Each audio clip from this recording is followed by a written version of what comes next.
Para hadirin yang dimuliakan Allah Ta'ala, insya Allah kita akan masuki sesi yang kedua, masih berkaitan dengan tata kelola yayasan dan organisasi secara profesional. Untuk mempersingkat waktu, langsung saja kita persilahkan Al-Ustadz Abu Qatada untuk menyampaikan materinya. Waliyatafadhal.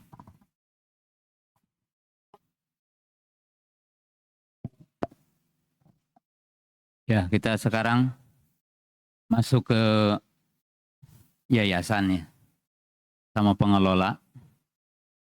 Setelah kita memahami 4 prinsip ya, dalam memahami tentang pendidikan.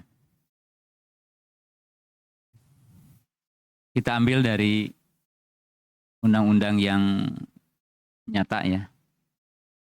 Undang-Undang 1445 ya, dan Undang-Undang Sikdiknas, Pondasi Konstitusional, Pasal 31 ayat 1 menyatakan bahwa setiap warga negara berhak mendapatkan pendidikan.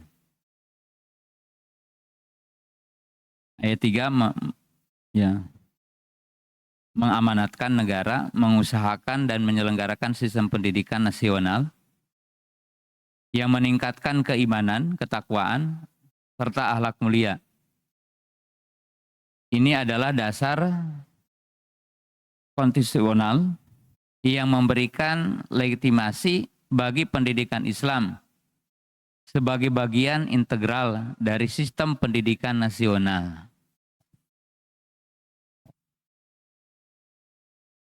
Jadi karena seluruh rakyat Indonesia itu berhak untuk mendapatkan pendidikan, dan secara alir juga bahwa pemerintah belum mampu secara optimal ya pendidikan ini, maka pemerintah itu dibantu sama sekolah-sekolah swasta, termasuk sekolah Islam. Karena pemerintah wajib memenuhi hak rakyatnya. Yang kedua, diperhatikan. Jadi kita harus ke undang-undang dulu. Sikdiknas mengakui pendidikan keagamaan sebagai salah satu jalur pendidikan formal. Ya. Jadi diakui secara globalnya dulu ya. Pasal 30 secara khusus mengatur pendidikan keagamaan termasuk pendidikan Islam dalam bentuk madrasah atau pesantren. Lembaga pendidikan Islam diakui setara dengan lembaga pendidikan umum dan berhak mendapatkan akreditasi, bantuan, serta perlindungan hukum dari negara. Ini poin-poinnya ya.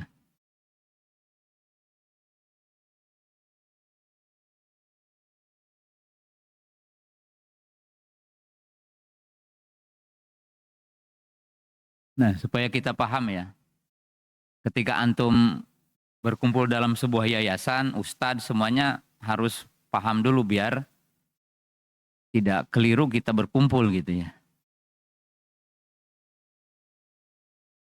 Nah ini 2001 diperbaharui 2024. Pilar hukum kelembagaan Undang-Undang Nomor 16 2001 tentang yayasan yang kemudian diubah dengan Undang-Undang Nomor 28 tahun 2004. Lihatkan di sini, merupakan regulasi paling fundamental yang mengatur ya keberadaan yayasan sebagai badan hukum penyelenggaraan pendidikan Islam di Indonesia. Jadi saya sudah menjelaskan ya, saya sering ketemu anak-anak di Jamiah Islamiyah, ketemu di Ummul Qura di mana gitu. Ketika mereka bicara ketika akan pulang ke Indonesia gitu. Tadi saya minta nasihat, saya nanti akan ini gini bikin sekolah dan sebagainya. Saya jelaskan bahwa sekolah itu diselenggarakan oleh badan hukum yang disetujui itu yayasan. Gitu. Maka antum harus tahu bagaimana yayasan, hak dengan ininya diatur, antum paham gitu. Ya. Karena realnya gini ya, real di lapangan itu, real di lapangan yang terjadi, ada yayasannya yang diusir ustadznya, ada yang ustadznya diusir yayasan gitu. Jadi tidak lepas dari dua kelompok ini gitu. Nah makanya bagaimana kita membangun sinkronisasi kesepahaman yang benar gitu.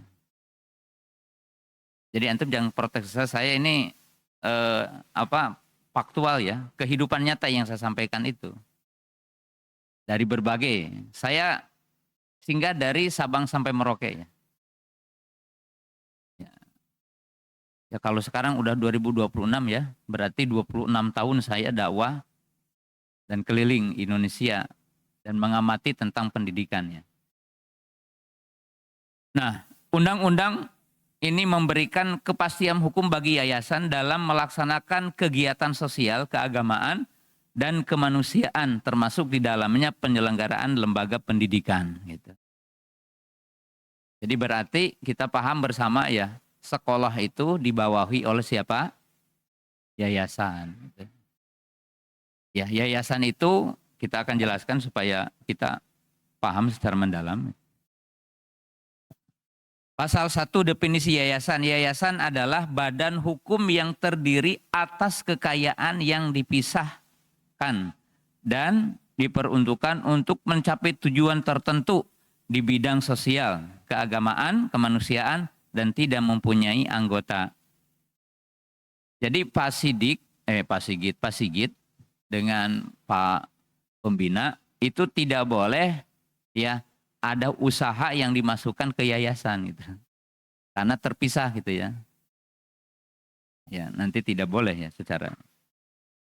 Pasal 4 prinsip nirbala, yayasan tidak boleh membagikan hasil kegiatan usaha kepada pembina, pengurus dan pengawas. Ya, seluruh surplus harus digunakan untuk mencapai tujuan yayasan, termasuk pengembangan lembaga pendidikan. Jadi kalau antum tanya usaha Abu Qatadah pernah dapat tip pembagian dari Yayasan Usuna? Enggak pernah. Uang masuk sekian, pokoknya saya enggak ada itu. Bahkan kalau antum tanya Ustaz Abu Qatadah itu tidak pernah ngurus uang. Karena saya ngurus konsep gitu. Ya, yang ngurus uang aja. Saya tidak akan ada orang nanyain ke saya tentang keuangan. Steril.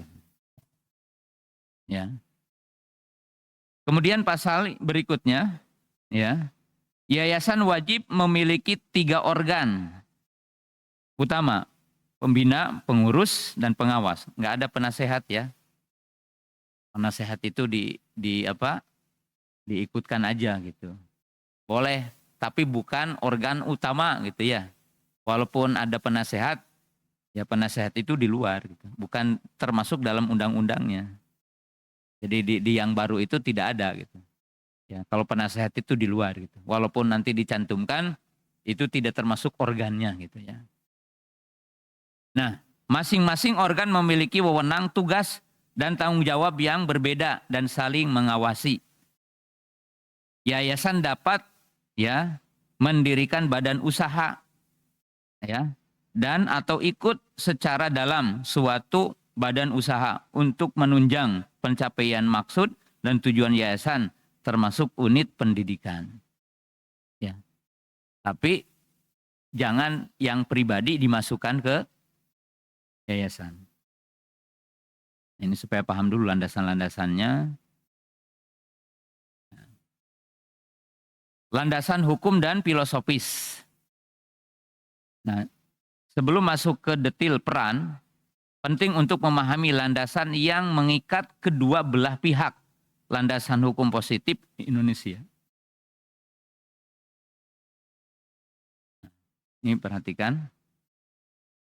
Ya, di undang-undang ini tentang yayasan mengatur struktur organ yayasan yang terdiri dari pembina, tadi harus dipahami nih, pembina, pemegang kekuasaan tertinggi. Jadi pembina ini Pak Agus bisa memecat Pak Sigit gitu. Jadi bisa memberhentikan gitu ya. Karena dia pengurus pelaksana harian yayasan dan pengawas pengendali internal. Undang-undang ini juga mewajibkan pemisahan kekayaan yayasan dari kekayaan pribadi, pendiri, dan pengurus. Di undang-undang pasal berikutnya menyatakan bahwa satuan pendidikan yang didirikan masyarakat membentuk badan hukum yang bersifat nirbala dan dapat mengelola dana secara mandiri, prinsip otonomi pengelolaan. Jadi ini jelas ya secara undang-undang. Nah, landasan filosofis Islam. Nah, supaya nanti antum paham ya. Tadi itu landasannya apa? Hukum ya, hukum positif. Nah, dalam Islam supaya antum paham nih, paham. Kan antum kita ya selalu, walaupun saya tidak mencantumkan dalil karena ya kesempitan waktu dan ini ya. Amanah mas'uliyah. Setiap posisi adalah amanah yang akan dipertanggungjawabkan di hadapan Allah. Ya hadis sahih ya kulukum ra'in wa kulukum mas'ulun an riyatihi. Berarti semua tadi yang stakeholder yang udah terpilih, pembina, kemudian siapa?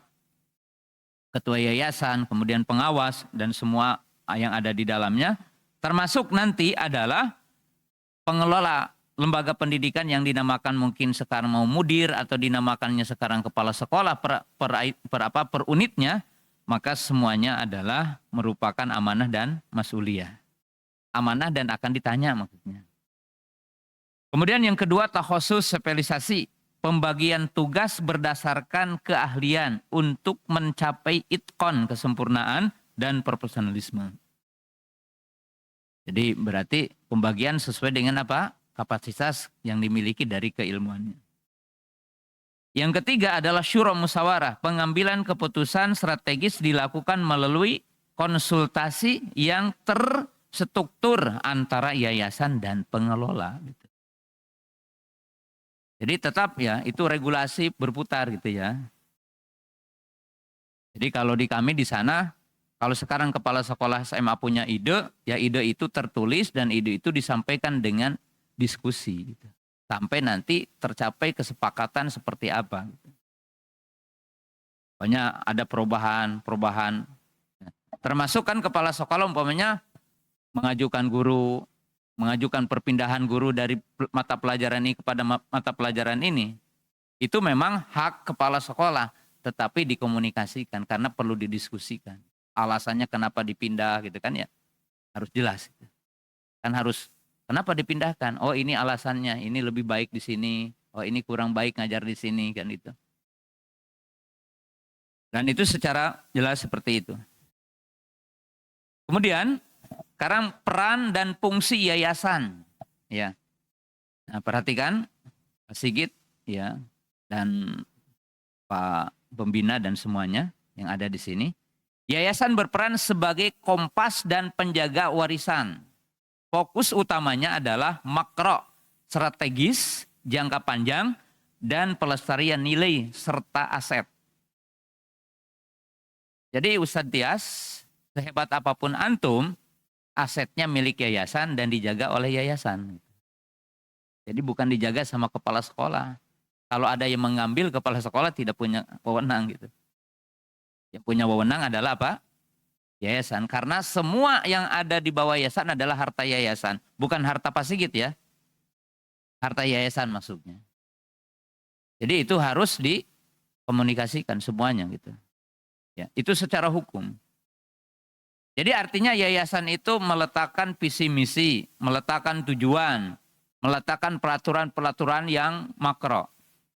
Masalah peraturan termasuk bunga mungkin nanti SOP kepala sekolah seperti apa, SOP dapur seperti apa, SOP satpam seperti apa, itu bisa dilakukan dengan dua cara ya.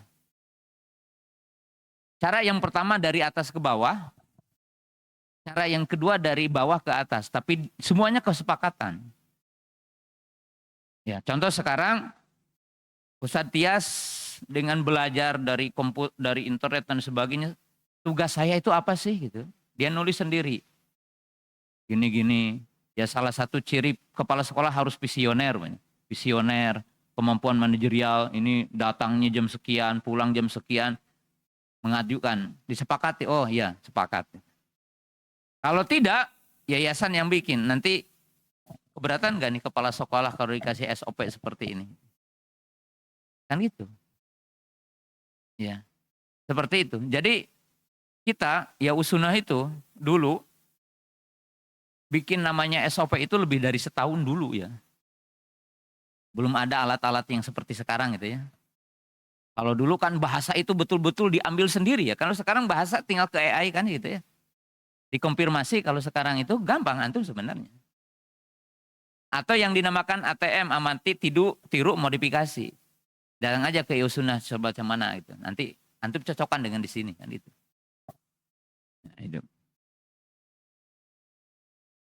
Nah, peran berdasarkan organ yayasan. Nah, sesuai undang-undang di sini supaya paham nanti. Mungkin jangan-jangan jadi pembina belum paham, mohon maaf. Organ pembina memegang kuasa tertinggi yang tidak didelegasikan kepada organ lain. Nggak ada delegasi ya ini. Mengubah anggaran dasar AD dan mengubah rumah tangga ART. Jadi berhak, bisa. Mengangkat dan memberhentikan anggota pengurus dan pengawas. Menetapkan kebijakan umum yayasan termasuk visi, misi, dan manhaj lembaga. Ini tugasnya besar. Ya. Bagi apa? Pembina. Sekarang kita lihat yang kedua. Organ pengurus. Ya. Melaksanakan kepengurusan yayasan sehari-hari di tingkat yayasan, bukan tingkat sekolah. Makanya kantornya harus beda gitu ya. Supaya nanti, dipanggil yayasan gitu. Supaya jangan satu kantor ya nanti. Membiasakan. Mengajukan rencana kerja dan rencana anggaran tahunan yayasan. Bukan sekolah ya, yayasan. Mewakili yayasan di dalam dan di luar pengadilan. Berarti kan kalau sekarang mau ke bank, yayasan, nggak bisa sekolah gitu. Untuk mengajukan apa? Mengajukan bank dan sebagainya gitu kan. Ya, walaupun yang memegang kendali sekarang umpamanya apa? Apa namanya itu? Dana bos itu ya. Kan itu tetap ya, dana bos keluar karena ada yayasan. Walaupun yang mengelola kepala sekolah dan bukan apa?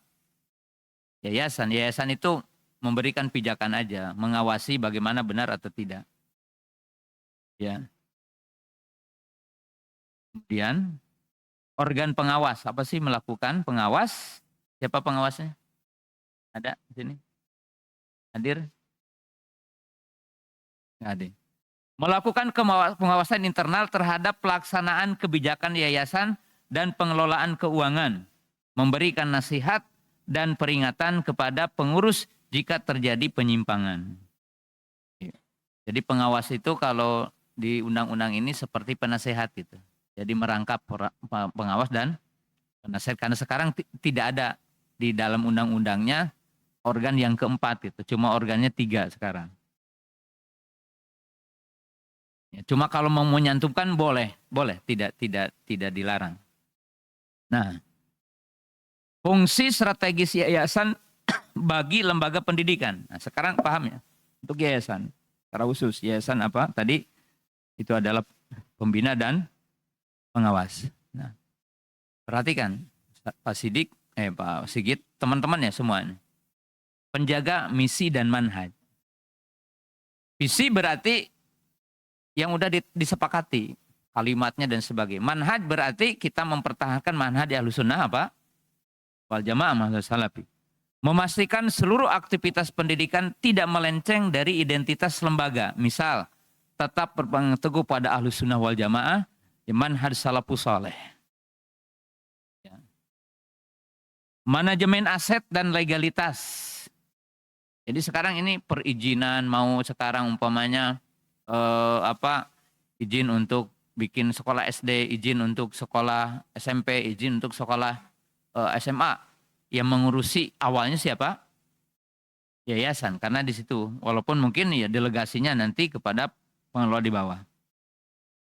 Yaitu apa? Mengamankan aset, tanah dan bangunan wakaf, memastikan legalitas lembaga, izin operasional, akreditasi, dan menjaga keberlangsungan finansial jangka panjang. Nah, ini untuk apa? Untuk yayasan. Nah, penetapan pemimpin puncak, merujuk, melantik, dan mengevaluasi kinerja kepala lembaga, ya mudir, kepala sekolah, berdasarkan yaitu ya indikator KPAI yang disepakati. Ya, fasilitator dan pelindung membuka jaringan kemitraan strategis ya, termasuk donatur, pemerintah, universitas dan melindungi lembaga dari interaksi eksternal yang tidak sehat. Ini kewajiban yayasan ya. Nah, sekarang kita ambil. Berarti sekarang ya, pengelola. Peran dan fungsi pengelola satuan pendidikan. Pengelola, kepala lembaga, wakil dan tim manajemen berperan sebagai apa? Nakoda dan mesin penggerak. Fokus utamanya adalah mikro, operasional, teknis, dan eksekusi program. Jadi eksekusi apa? Program. Berarti yang dinamakan fakta di lapangannya. Eksekutif. Jadi mengeksekusi kegiatan. Perhatikan di sini. Fungsinya apa? Ya, perhatikan di sini biar antum paham. Fungsi operasional dan akademik. Apa tugas Ustadz Tias di sini? Perhatikan di sini. Eksekutor kurikulum dan tarbiyah. Menerjemahkan visi menjadi kurikulum operasional, jadwal pelajaran, program tahfidz, dan kegiatan pembinaan karakter akhlak sehari-hari. Ya, ini udah dibahasakan bahasa kita ya, bahasa lembaga pendidikan Islam Sunnah ya. Dari yang sifatnya umum itu. Dari yang sifatnya apa? Umum. Jadi contohnya tadi, saya katakan pendidikan Islam itu 5. Spiritual, intelektual, emosional, sosial, fisik. Berarti kurikulum harus mencakup 5 poin itu. Mana yang berkaitan dengan spiritual, mana yang berkaitan dengan intelektual, mana yang berkaitan kegiatan emosional, berkaitan dengan sosial dan fisik gitu kan. Berarti jelas itu kan. Jadi adanya olahraga itu bukan semata-mata olahraga biasa, olahraga itu juga ada asesmennya nanti gitu. Karena jelas. Kedua, manajemen sumber daya manusia. Jadi setelah direkrut, maka yang menggunakan siapa? Menggunakan kepala sekolah kan ya. Yang menggunakan SDM itu. Manajemen sumber daya manusia SDM melakukan rekrutmen, penempatan, pelatihan gitu kan. Dan evaluasi kinerja guru serta staf sesuai dengan standar kompetensi yang ditetapkan. Nah untuk nomor 2 ini, kalau ingin lebih baik berarti kerjasama dengan HRD yayasan. Jadi HRD yayasan itu punya pijakan ya, guru kan udah disepakati ya. Kompetensi kalau kita katakan tadi, guru itu kan ada 5 ya syarat ya. Kualifikasi, kompetensi, kemudian punya sertifikat ya. Kemudian punya kode etik, kemudian kemampuan untuk menunaikan sesuai dengan visi misi. Maksudnya gini, kualifikasi berarti tentang ijazahnya. Minimalnya ya kalau sekarang harus S1 ya. Harus S1. Berarti kualifikasinya. Ini guru apa, pelajarannya apa, jelas itu ya. Kompetensi, kalau di pemerintah kan cuma 4 atau 5. Sekarang kita berarti 6 ya. Kompetensi. 1, pemahaman keislaman yang dalam. 2, pedagogik. 3, sosial. Keempat adalah personal. Nah, 5 adalah proporsional. Dan yang ke-6 sekarang itu adalah sains dan teknologi gitu, guru. Berarti apa? Nah ini ditetapkan bersama. Kemudian nanti di asesmen oleh siapa? Asesmen itu sama kepala sekolah dengan HRD. HRD itu untuk apa? Ya termasuk nanti kan berkaitan dengan upah, layak atau tidak diberikan sekian. Kemudian ini sering mangkir kalau ngajar, berarti kan ada evaluasi nanti gitu ya. Dan itu biasanya dengan HRD dari yayasan. Bekerja sama. Yang berikutnya adalah manajemen kesiswaan, yaitu menangani penerimaan siswa baru, PPDB, pembinaan kedisiplinan konseling, kemudian pengembangan bakat minat santri. Ya, berarti ini kegiatan semuanya itu apa? Bukan yayasan itu, tapi yayasan mengetahui dari mana? Mengetahui dari tentang rakar dalam setahun itu kan. Nah, contoh mungkin saya tidak tahu di sini kemarin udah rakar atau belum.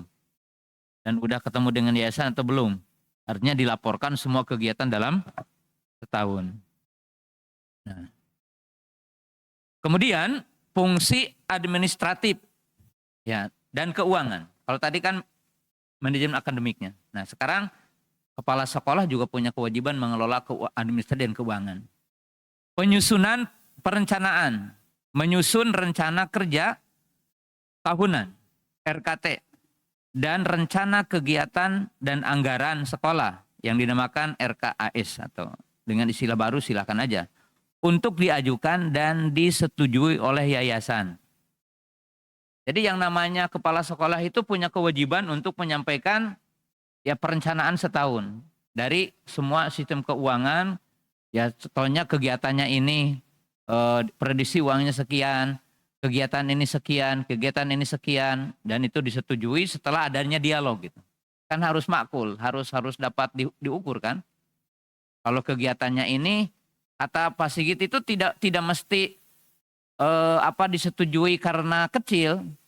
Kalau saya kecil tidak disetujui umpamanya. Kenapa? Nggak masuk akal kalau cuma segini gitu. Kan harus ini kan ketika orang kepala sekolah mengatakan kegiatannya dihitung sama saya nggak masuk akal nih kalau segini. Kata saya coba buat lagi yang benar gitu. Nah, ini perencanaannya. Nah, kemudian eksekutor anggaran mengelola arus kas ya operasional harian, bulanan, uang kegiatan ya pembelian ATK, pemeliharaan fasilitas sesuai dengan RKS. Ya contohnya umpamanya pintu coplok gitu ya. Pintu lepas gitu. Ya jangan yayasan lagi kan itu udah ada gitu. Minimalnya untuk itu yang penting ada pekerjaannya. Kecuali bilang gini, Ustadz Tias atau Ustadz Abu Darda, Pak Sigit, ya kita nggak ada kerja, bisa nggak? Itu ada beberapa kelas yang mempunyai bocor, ya bisa. Kalau memang anggarannya ada dari yang udah direncanakan ya, kalau tidak ada berarti yayasan kan itu ya arealnya. Pokoknya besar ini nggak mungkin dengan uang yang kemarin. Gitu. Yang kemarin itu cuma kalau copot jendela, copot ini kan gitu. Kemudian pelaporan dan akuntabilitas, yaitu apa? Menyajikan laporan kinerja akademik, kesiswaan, keuangan kepada yayasan secara transparan, berkala, bulanan, tribulan, dan berbasis data. Kalau kita di Yausuna, ya karena kita hidup di situ antara yayasan dengan pengelola, kita ketemu setiap pekan. Kalau antum mungkin tidak seperti ini, tidak mesti harus setiap pekan, sebulan 2 kali gitu ya. Laporan kegiatan. Kalau kita kan biasa, gurunya Ustadz, pekan kemarin 3 orang yang sakit, ditanya sama saya sakitnya apa gitu kan. Ini sakitnya begini. Wah kalau begitu udah tidak bisa ngajar kalau setiap pekan sakit gitu kan. Itu berarti pendekatannya. Sehingga menjadi salah satu kenyamanan kita bersama. C. Fungsi hubungan masyarakat humas.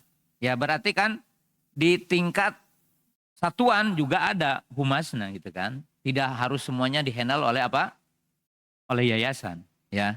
Menjadi jembatan komunikasi utama dengan orang tua, wali murid melalui komite sekolah, rapat rutin ya, aplikasi komunikasi ya, berkoordinasi dengan instansi pemerintah.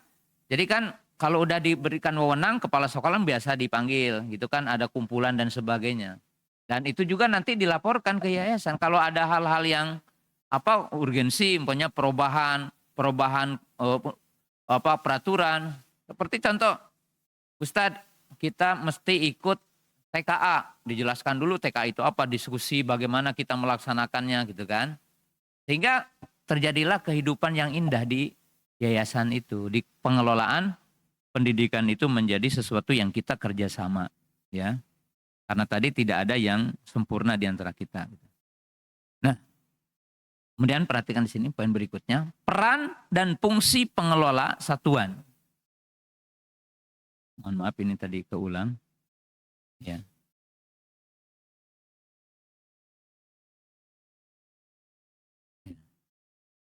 Nah, sekarang untuk dipahami agar antum sedikit ya paham.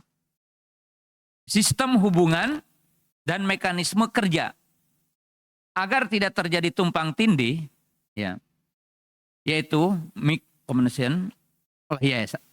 atau perkembangan ya, oleh pengelola diperlukan sistem yang mengikat. Seperti apa? Ini sederhana dulu ya. Ya. Ya, ini harus jelas ya, bersama. Yaitu apa? Pendelegasian wewenang. Jadi pendelegasian wewenang. Sekarang banyak yayasan mengangkat kepala sekolah jelas gitu ya. Ya, ada tanda tangannya. Mengangkat guru. Karena kepala sekolah itu hanya mengajukan. Yang nanti mengasih SK adalah yayasan. Ya, nanti juga kalau sekarang mungkin ikut apa namanya? Ikut untuk dapat sertifikasi gitu. Siapa yang itu ya dari yayasan dulu. Oh ini benar gurunya di sini, ini ada SK-nya ada gitu kan. Ya, contoh di sini contoh. Pengeluar uang di bawah 5 juta, wewenang penuh kepala lembaga. Contoh ini, dan mesti seperti yang saya sebutkan ini ya. Pengeluaran uang, ya, Rp 20 juta perlu persetujuan tertulis dari ketua yayasan. Saya jelaskan nanti, umpamanya tiba-tiba saudaranya pinjam gitu. Kan itu terjadi ya, saudaranya pinjam, kakaknya pinjam, kemudian kepala sekolah ngasih gitu kan, itu. Ya, itu kan terjadi. Ya, bukan berarti dia sudah tidak pernah terjadi ya, terjadi hal-hal seperti itu, kesalahan kepala sekolah terjadi. Nah, yang kedua, siklus perencanaan dan evaluasi, ya, yaitu yang dikenal dengan PDCA ya, plan, do, check, act. Plan pengelola menyusun RKS tahunan berdasarkan kebutuhan real di lapangan. Do, yayasan mengesahkan RKS, pengelola mengeksekusi. Jadi kalau udah disetujui berarti apa? Dieksekusi. Cek. Pengawas yayasan ya dan pengurus yayasan melakukan audit evaluasi triwulan berdasarkan laporan yang disajikan pengelola.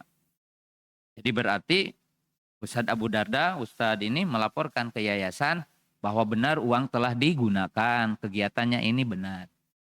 Kan? Nah, ini baru kita berorganisasi dengan organisasi yang benar.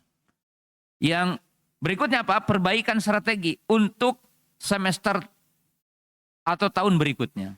Ya kan namanya evaluasi itu kita mengetahui ada kekurangan dan sebagainya, kemudian ada perbaikan berikutnya. Ketiga, forum komunikasi terstruktur. Rapat harian, mingguan, internal tim pengelola. Berarti kan kepala sekolah itu ada rapat.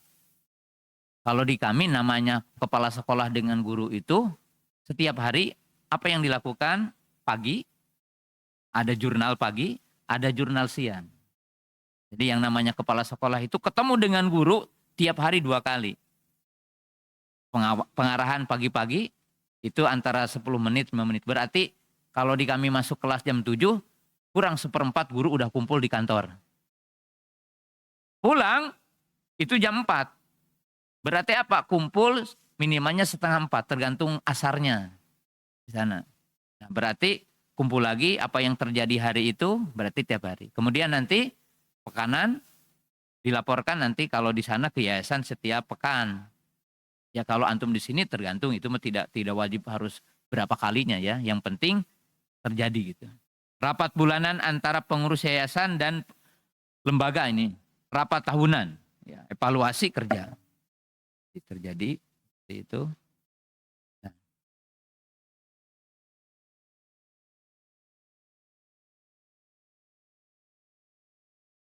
Nah di sini red lines, batas merah yang tidak boleh dilanggar untuk menjaga harmoni. Kedua belah pihak harus memahami batas larangan. Apa nih? Perhatikan Pak Sigit, bagi yayasan dilarang, ya, tidak boleh mengatur hal teknis harian. Misal, mengatur jadwal pelajaran, memilih vendor catering. Contoh ini, kalau ada. Atau menegur siswa secara langsung tanpa melalui guru. Tidak boleh ya memaksakan penempatan kerabat yang tidak kompeten. Ya, anti nepotisme. Jadi supaya tidak tadi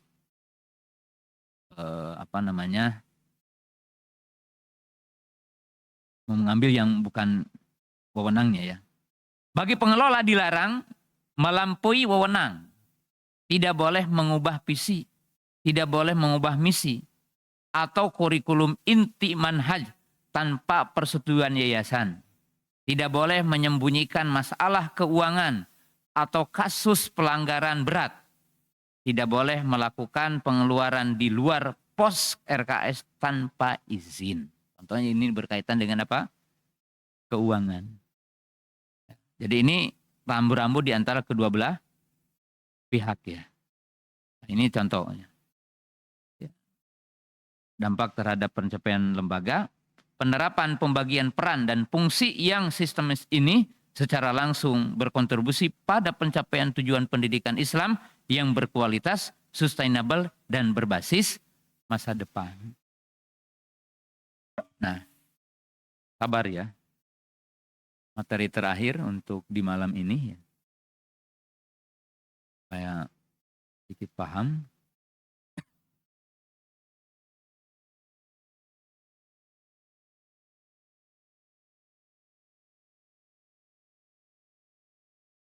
Kita lewati ya. Nah, sekarang kita akan ambil sebuah filosofi. Filosofis untuk antum ya. Jadi sekarang ini pesawat yaitu Yayasan Imam Syafi'i. Nah ini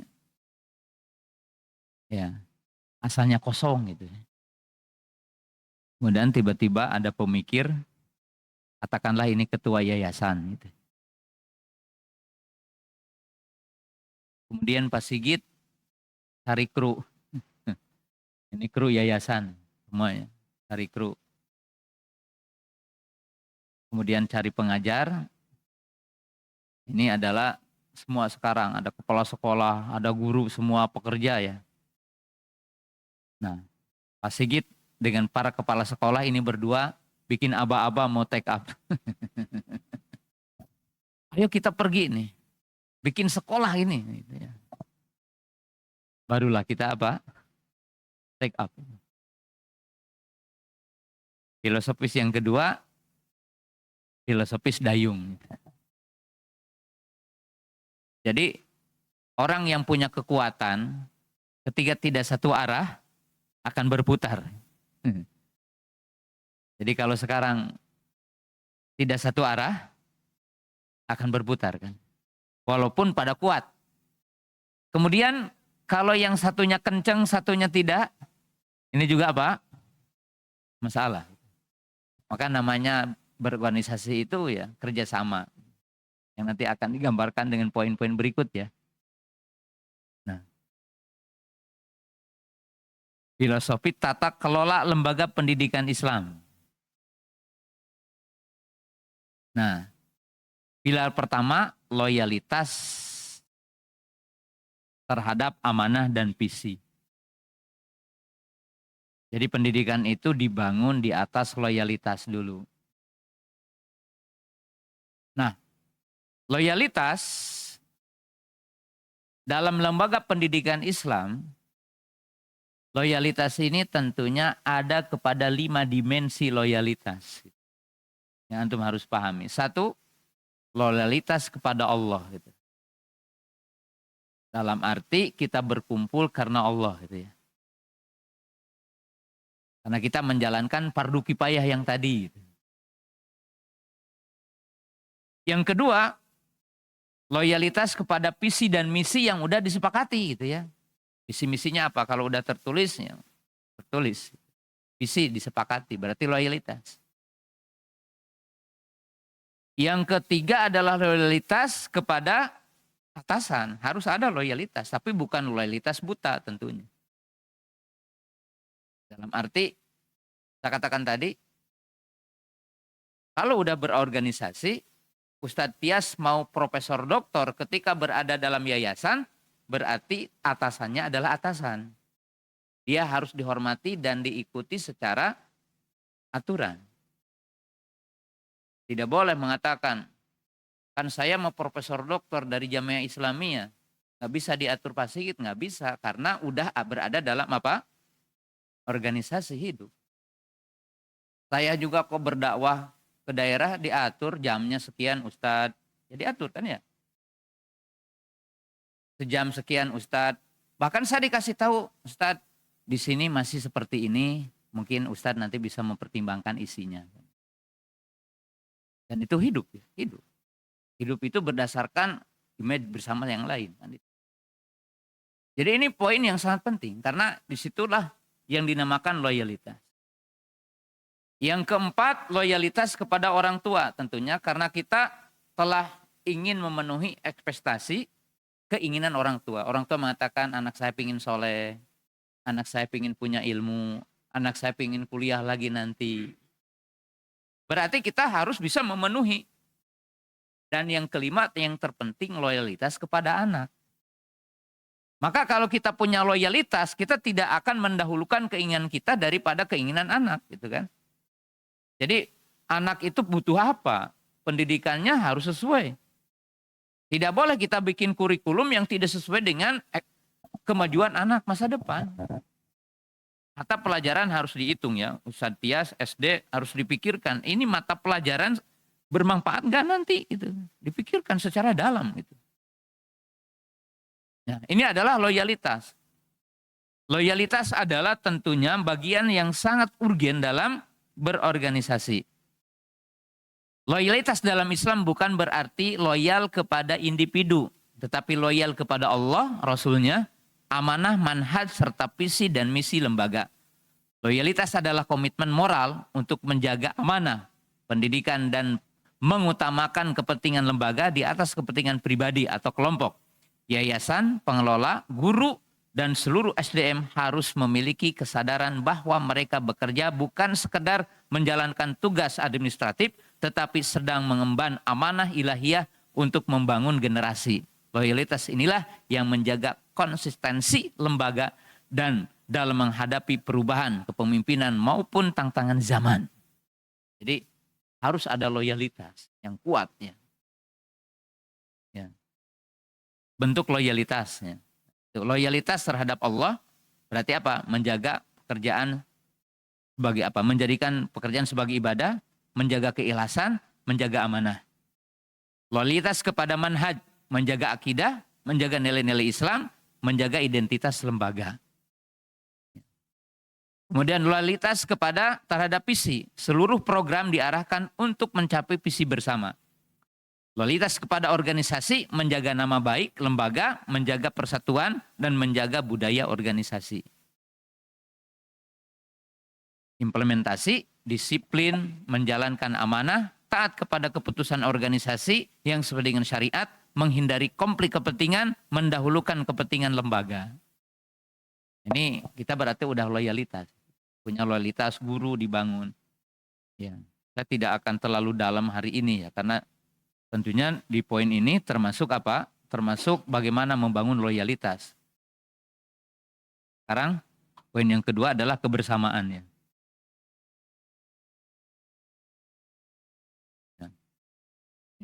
Kecilannya tadi belum. Ya. Kebersamaan dalam ta'awun, komunikasi, dan kolaborasi. Pendidikan adalah pekerjaan besar yang tidak dapat diselesaikan oleh satu orang. Islam mengajarkan bahwa keberhasilan lahir dari melalui ta'awun, syura, dan ukhuwah. Karena itu hubungan antara yayasan dan pengelola harus dibangun sebagai kemitraan strategis, bukan hubungan atasan dan bawahan yang kaku. Yayasan menjaga arah strategis, sedangkan pengelola ya menggerakkan operasional. Keduanya berstatus dipersatukan oleh komunikasi yang terbuka dan semangat saling mendukung. Ya, ini harus diperhatikan ya, betul-betul. Unsur kebersamaan. Perhatikan di sini komunikasi yang sehat. Nah, teman-teman, Ustadz Tias, Ustadz Abu Darda dan seluruh ustadz ya, antum harus pahami ya. Dalam dunia kesuksesan dikatakan gini, kan kalau ada istilah hard skill, soft skill. Hard skill itu adalah kemampuan praktis. Dan itu dikatakan antara intelektual dengan skill. Itu dikatakan, ada yang mengatakan cuma 20% hard skill itu. Untuk berhasil, soft skill itu 80%. Ada yang mengatakan lebih ekstrim dari itu. 85% kesuksesan orang memimpin, dakwah dan sebagainya, itu 85% soft skill. Dan 15%-nya adalah intelektual, kemampuan berpikir dan kemampuan melaksanakan tugasnya. Kenapa? Karena manusia itu ditentukan pertama kemampuan komunikasi. Antum mau keluaran dari perguruan tinggi apapun tentang ekonomi, kemampuan apa? Kemampuan komunikasi. Menawarkan, menyampaikan ide dan sebagainya. Kemudian apa? Regulasi diri. Emosi, marah, tidak ngedrop gitu kan. Kalau Ustadz Abu Qatadah kan bilangnya gini, jangan ada ustadz yang bilang saya malam tadi tidak bisa tidur karena ada masalah. Kalau kata saya itu minjem bahasa Rocky Gerung itu dungu itu. Mestinya apa? Saya tadi malam tidur lelap karena besok ingin menyelesaikan masalah. Memang dengan tidak tidur selesai masalah. Nah itu kan cara diri kita bagaimana gitu kan. Terbiasa kita itu dikomentari orang, terbiasa dikritik orang. Kenapa? Karena hidup memang akan jadi besar dengan kritikan orang. Saya itu bilang sama murid-murid saya di satu kepala sekolah. Saya bilang sampai begini, kalau antum sabar dengan cara saya, antum akan jadi orang besar. Kenapa? Karena saya kalau di Sunnah, kepala sekolah ingin presentasi, itu apa? Dia mempersiapkan argumentasi. Karena saya akan bertanya tentang yang hal detil-detil dari kegiatan itu. Yang terkadang oleh mereka tidak terpikir, oh iya ya, Ustadz masih kurang di sini ya. Gitu.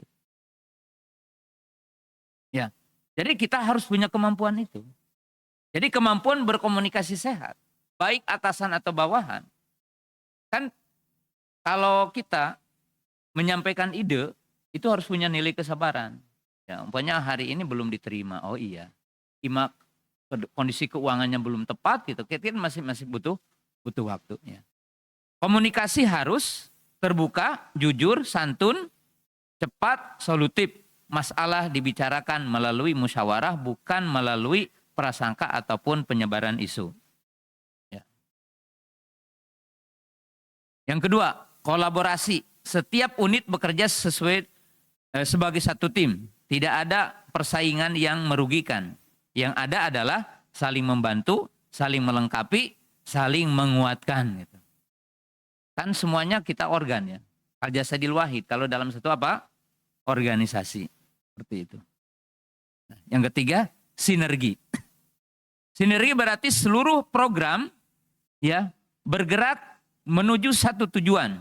Visi yayasan diterjemahkan menjadi program kerja oleh pengelola. Guru menerjemahkan program menjadi proses pendidikan. Seluruh aktivitas bekerja ke arah yang sama. Jadi ini sangat penting sekali. Implementasi, rapat koordinasi rutin, forum musyawarah, evaluasi bersama, penyelesaian konflik secara islami, budaya saling menghargai. Dan yang terakhir, pilar yang ketiga adalah spirit. Ya. Pilar yang ketiga adalah spirit, ihsan dalam bekerja. Ya, itqon. Budaya kerja dalam Islam dibangun di atas prinsip ihsan, yaitu memberikan kualitas terbaik dalam setiap amal. Spirit melahirkan etos kerja yang tinggi, profesionalisme dan komitmen terhadap mutu. Spirit ya tersebut diwujudkan melalui 3 nilai utama. Perhatikan, mujahadah, ya, berarti bersungguh-sungguh, tidak mudah menyerah, tidak cepat puas, terus memperbaiki diri, berani menghadapi tantangan. Kemudian itqon wal jaudah. Itqon berarti bekerja secara prosesme, teliti, sistematis, dan sesuai standar.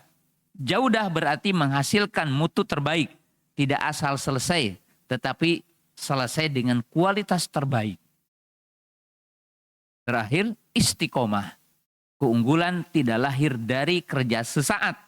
Keunggulan lahir dari konsistensi.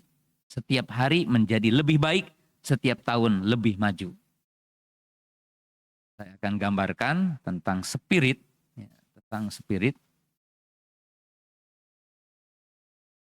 Ini lebih panjang.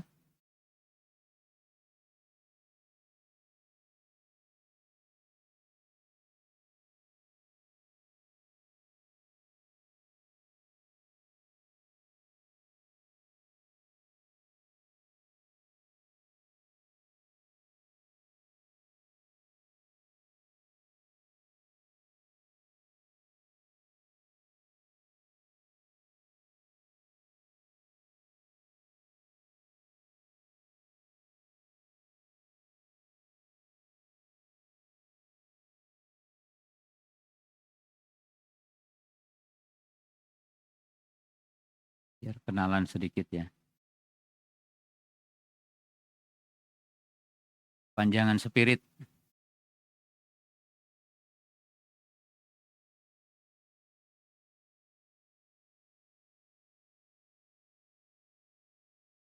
Nah,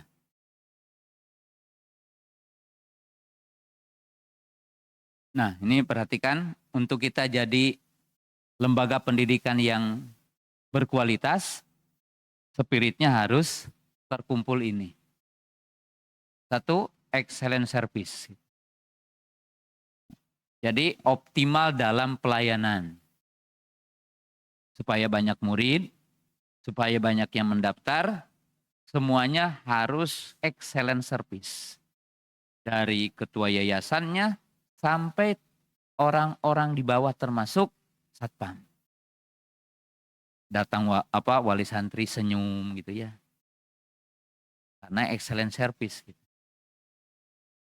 Kalau ada orang tua mengadu tentang masalah anaknya, didengarin, komunikasi yang baik, jangan jodoh dipotong gitu kan ya. Antum beli kangkung 5.000 bisa untuk satu rumah. Tapi beli kangkung di warung nasi 15.000 satu pisin kecil. Kenapa? Karena ada servisnya. Antum diservis dengan bahasa, disapa dulu. Nah yang kedua, P-nya adalah performa. Semua gurunya harus energik. Kerja tepat waktu ngajar.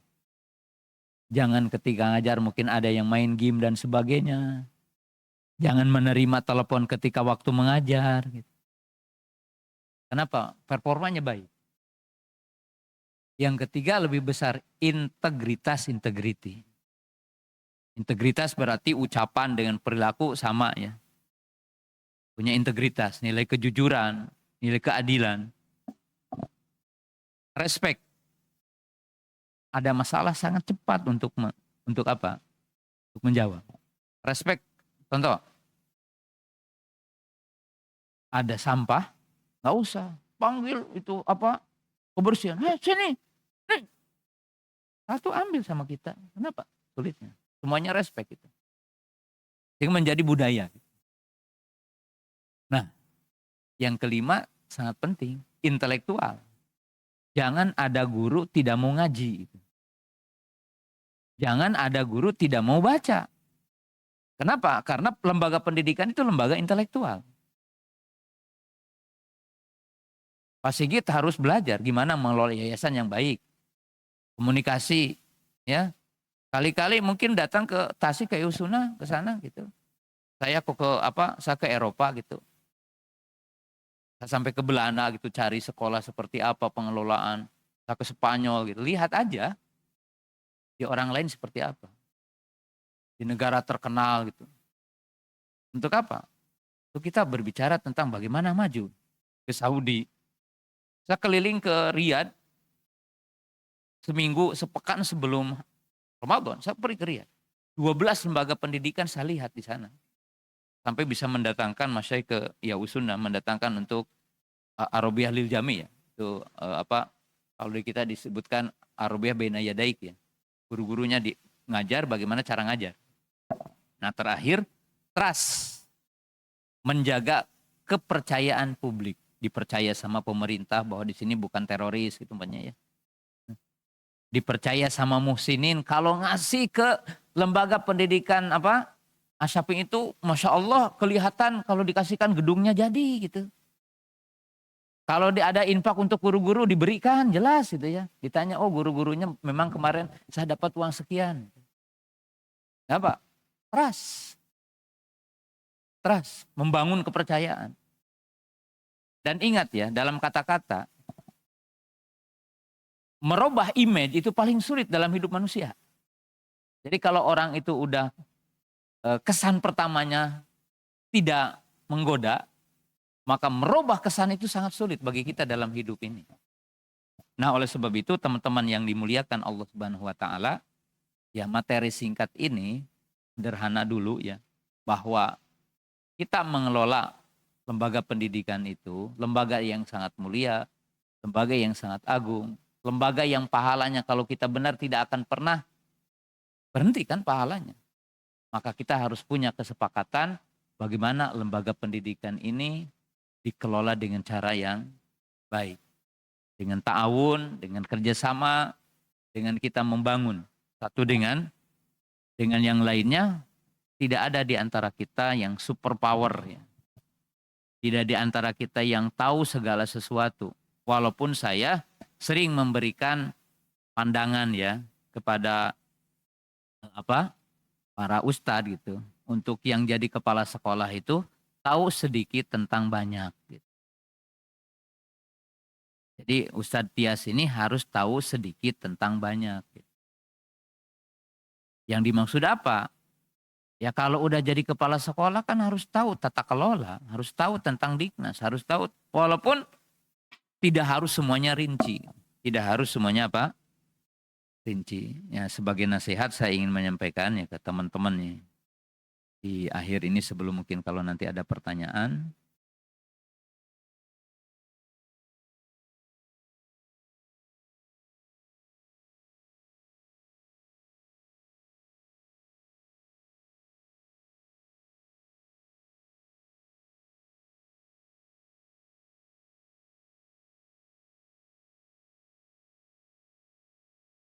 Ya, mungkin dibuka dulu pertanyaan, silahkan. Mungkin kalau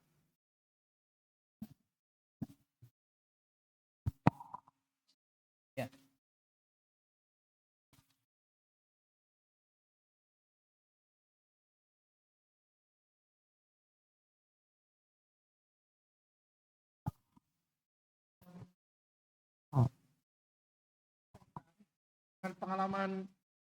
Dengan pengalaman antum malang melintang mengislahkan sampai 38 yayasan, maka saya rasa tidak sedikit Ustadz barangkali konflik yang terjadi dari 38 sekolah itu 38 yayasan dan itu berkaitan dengan pembina atau bagian yayasan terhadap atau terkait pengelola. Ada tidak Ustadz yang antum dari pengalaman antum, based on pengalaman antum, sehingga antum mendapatkan satu pemahaman bahwa yang ideal yang menjadi pembina atau pengurus yayasan itu seperti ini loh, sehingga meminimalisir konflik dengan pengelola unit dari sekolah-sekolah yang ada. Itu pertanyaan pertama Ustadz. Nanti pertanyaan kedua mungkin dari apa yang antum jawab dari pertanyaan pertama. Iya, masalahnya untuk ideal itu sulit gitu. Kalau untuk ideal gitu. Kalau untuk ideal adalah sulit. Kalau untuk ada di setiap daerah untuk ideal ya. Ideal dalam arti bahwa pembina ketua yayasan dia adalah punya dua ilmu. Ilmu agamanya mendalam, kemudian ilmu dunianya mendalam. Itu agak sulit memang sih gitu. Kalau disyaratkan itu. Itu kita bayangkan dulu. Yang kedua, kita tahu ya bahwa lembaga-lembaga pendidikan Islam ahli sunnah dalam arti di sini spesifik adalah salafi. Kadang-kadang gitu ya. Kenapa terjadi konflik? Yang pertama, yayasan itu dibuat dengan 3 macam utama ya. Jadi yayasan pendidikan Islam di Indonesia khususnya yang salafi, saya tidak berbicara yang lain dulu ya. Yang ahli sunnah salafi itu ada 3 macam. Macam yang pertama, yayasan itu dibuat hanya untuk cover dan perizinan saja gitu. Jadi tidak bertujuan untuk pengelolaan secara sistematik ya awalnya itu. Wah ini kita nggak bisa nih bikin sekolah kalau nggak ada ya, dibikinlah yayasan. Kemudian mungkin udahlah supaya ini agak orangnya ini maksudnya orangnya bisa orang kaya, bisa orang terkenal mungkin di perusahaan. Udah aja lah antum jadi ketua yayasan. Sehingga tidak paham semuanya gitu kan. Tapi kan hidup itu tidak lepas dari konflik ya. Ya udah jadi pada bingung gitu. Nah terjadilah apa? Konflik sendiri gitu. Seperti umpamanya maju. Yang tadinya tidak diawasi, jadi diawasi gitu. Nah, itu contoh yang pertama. Yang kedua, ya, yang ini dikatakan enggak tepat itu. Yang kedua, sejumlah yayasan itu milik pribadi. Jadi sejumlah yayasan adalah milik pribadi. Kemudian membawalah beberapa ustadz untuk jadi ustadz, jadi pengelola. Tiba-tiba udah maju, ya ustadznya dikesampingkan. Karena memang ini milik pribadi. Dan tidak ada perjanjian yang utuh itu antara ustadz dengan pemilik yayasan itu. Saya udah mewanti-wanti beberapa ustadz ya, dan ini udah terjadi di beberapa daerah. Saya udah mewanti-wanti. Antum mau kerja sama siapa? Oh sama Pulan. Siapa? Katanya punya yayasan, katanya punya wakaf. Gitu. Tapi belum dibikin perjanjian. Gitu. Kata saya bikin perjanjian. Ternyata tidak. Nah, itu tiba-tiba terjadilah konflik.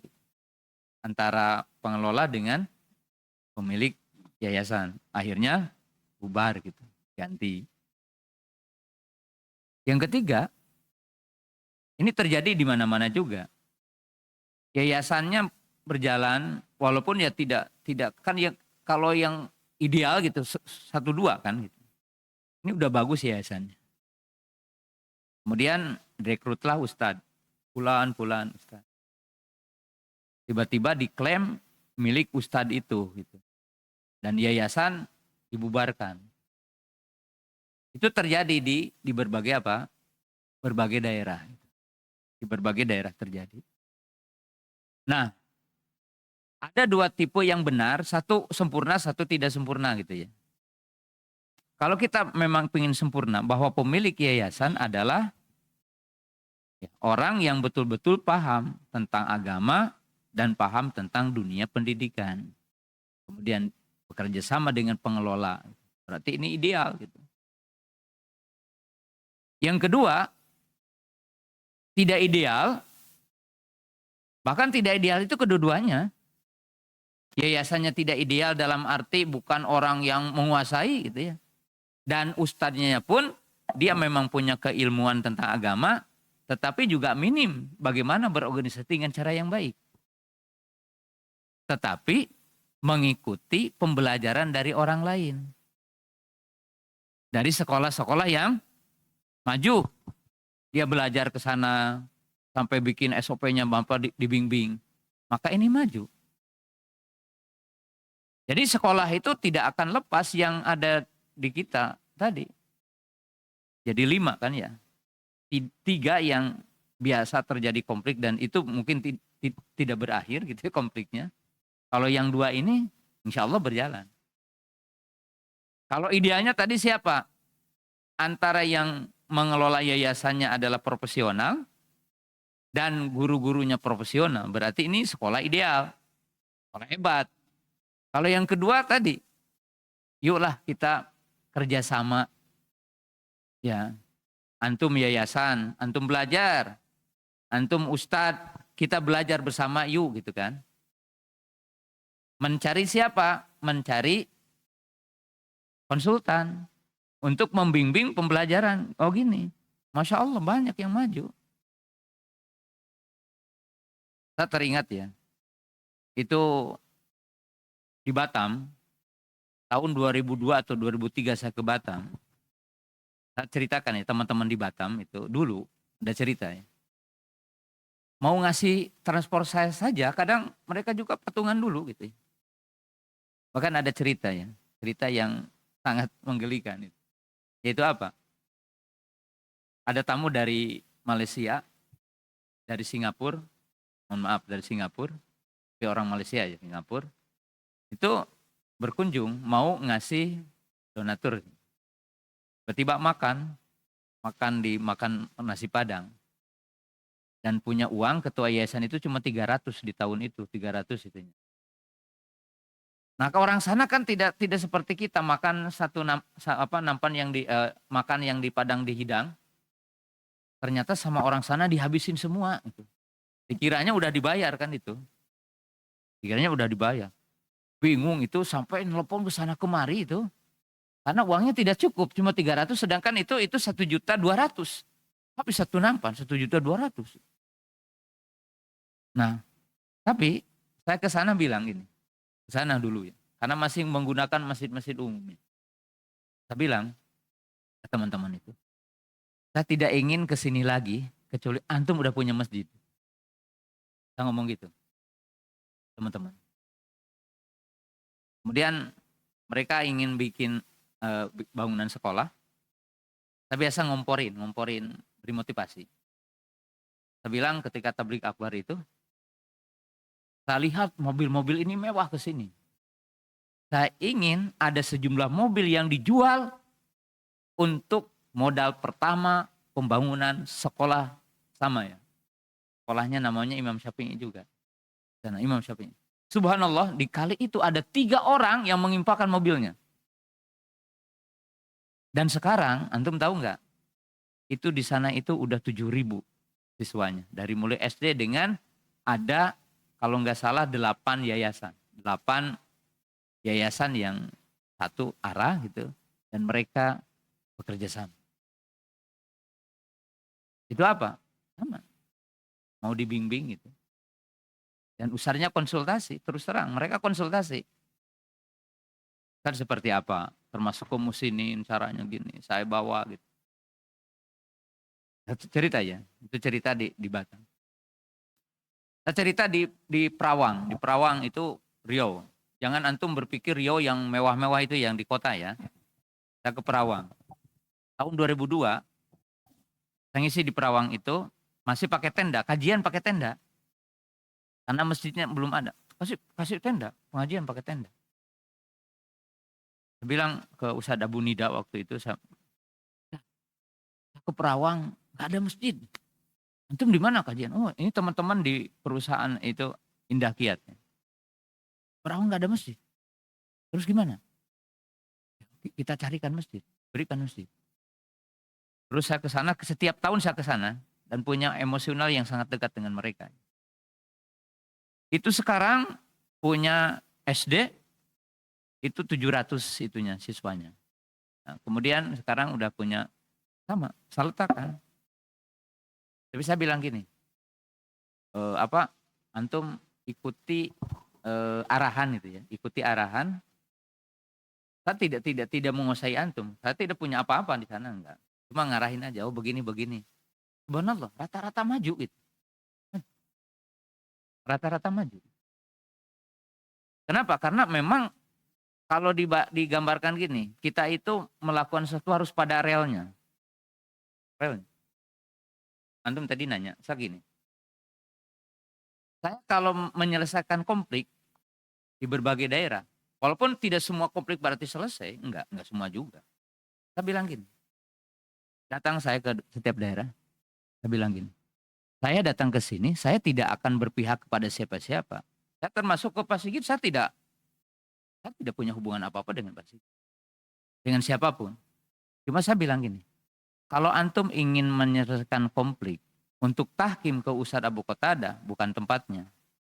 Kalau tahkim itu ke penguasa. Tapi kalau antum ingin menyelesaikan masa lalu dan dikasih jalur sama saya hari ini, saya akan kasih jalur. Tapi kalau menyelesaikan konflik, saya bukan orangnya. Kata antum selesaikan konflik, Ustadz Abu Qatada ya condong ke anu kan bisa gitu. Hanya saya itu tidak pernah menyelesaikan konflik dalam arti tahkim gitu. Paham nggak? Saya tidak mengatakan Pak Sogit benar atau mungkin Pak Tia salah. Saya tidak pernah begitu. Kalau terjadi konflik berarti ini udah salah kan ya. Antum mau nggak dikasih rel? Kan itu. Mau nggak dikasih rel? Cara yang benar mengelola. Kalau mau saya akan kasih. Kalau menyelesaikan konflik dalam arti ingin apa? Ingin islah dalam arti tahkim, ya itu mah jalurnya harus ke penguasa. Karena Ustadz Abu Qatada bukan ini. Saya kasih contoh lagi. Saya berikan contoh. Di Tasikmalaya, saya bukan bupati, bukan kapolres. Saya tidak bisa melarang siapapun ingin bikin yayasan di Tasikmalaya, bikin sekolah. Karena saya tidak punya wewenang itu. Tapi saya akan menasihati siapa saja yang dianggap melanggar dari sisi syar'i. Dan saya kebiasaan dengan siapapun. Contoh orang bikin anu, saya panggil dengan baik-baik, panggil. Antum caranya seperti ini ya gitu. Soalnya cara antum bisa mengganggu dakwah gitu. Tapi tidak melarang dia berdakwah. Karena tidak ada yang bisa dilarang kan. Sekarang contohnya gini. Kalau saya jadi orang Sangatta, ustadz di Sangatta, itu tidak bisa melarang ada yang bikin yayasan lagi kan. Karena saya bukan apa? Bukan wali kota Sangatta, bukan bupati Sangatta. Dan saya bukan Kandepag Sangatta kan. Tapi saya akan mengajak begini. Kalau antum bikin yayasan, tolong kerjasama dengan kami yang udah ada. Yang kedua, tolong ya bikin yayasannya yang bagus. Kalau saya seperti itu di Tasik. Sehingga apa? Semua orang jadi teman Abu Qatada gitu di mana-mana gitu. Insya Allah tidak ada yang jadi musuh saya gitu. Kenapa? Karena filosofisnya. Gitu. Filosofisnya apa? Semua orang ingin berbuat baik, tapi dikasih tahu cara berbuat baiknya gitu. Kata ke musinin bagi-bagi uang. Kalau saya punya pintu, mau diterima silahkan, mau enggak? Saya datangi. Pak, bisa enggak bagi sembakonya berkaitan dengan kita berdakwah? Tapi saya tidak akan melarang orang kan ya. Dia punya hak. Tapi ketika kita bisa, Pak Haji, kalau kita kan masih mengalami kayak gitu ya, Pak Haji, bisa enggak? Kalau ngambil bagi sembakonya dengan tempat yang kita suka berdakwah di sana, sebagiannya. Atau mungkin ada nasihat sedikit gitu ketika membagikan. Oh siap Ustadz, Masya Allah. Jadi ini kita hidup adalah dengan filosofis. Dan insya Allah akan menyelesaikan banyak masalah dalam hidup kita.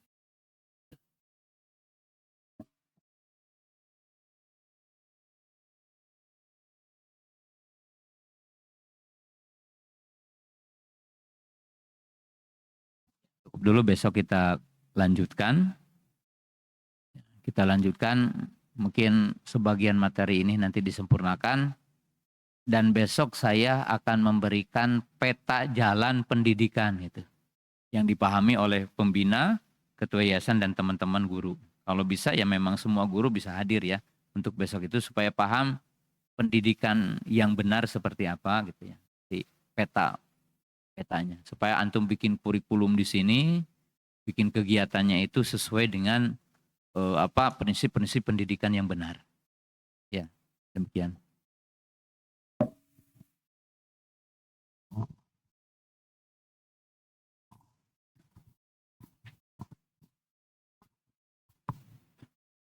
Syukran jazakumullah khairan atas materi dan nasihat yang begitu mencerahkan. Semoga apa yang kita dapatkan pada malam hari ini bisa kita implementasikan dalam mengelola yayasan dan sekolah. Dikarenakan waktunya sudah selesai, sama-sama mungkin kita tutup saja dengan doa kafaratul majlis. Subhanakallahumma bihamdika asyhadu an la ilaha illa anta astaghfiruka wa atubu ilaik. Assalamualaikum warahmatullahi wabarakatuh.